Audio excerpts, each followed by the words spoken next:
okay, inanunsyo na ng SB19 ang pagsisimula ng kanilang world tour. At syempre, sa Pilipinas gaganapin ang kanilang kick-off concert.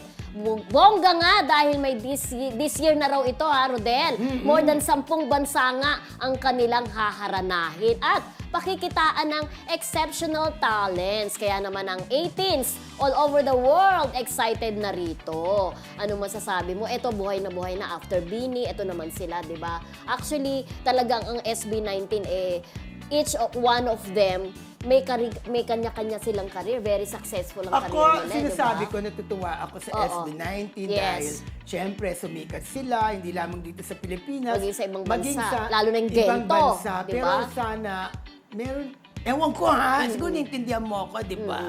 Oo, dapat may consider din sila, lalo na yung mga, naku, ayoko na sabihin, tapos na yon.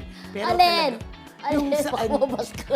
oo, baka mabash Kuya, ako. yan ka na naman Hindi, eh. dapat ganito na lang, Mildred. Dapat meron din silang, kung nagpapahalaga sila sa iba, dapat magpahalaga din sa iba. Yung ganon, di ba? Pero siguro maliwagan na lang tayo kung sino man ang humahawak ng kanilang. Alam naman natin na self-managed sila. Pero kahit papaano may tao yan, may staff, meron niya mga meron niya mga PA, meron mga road managers pa rin yan kahit sila yung nagmamanage ng sarili nila. No? Siguro talagang bigyan ng pagpapahalaga yung mga awards na natatanggap Oo, nila. lahat diba? pahalagahan sana ng SB19.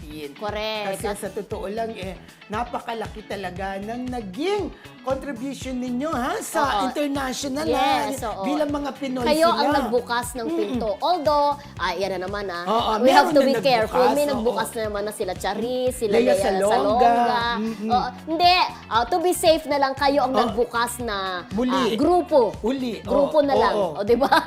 To be safe, di ba? Mahirap magkamali. Muli, di ba? Oo, muli. Oo. Yes, at congratulations, good luck sa inyong world tour, ang SB19. Correct.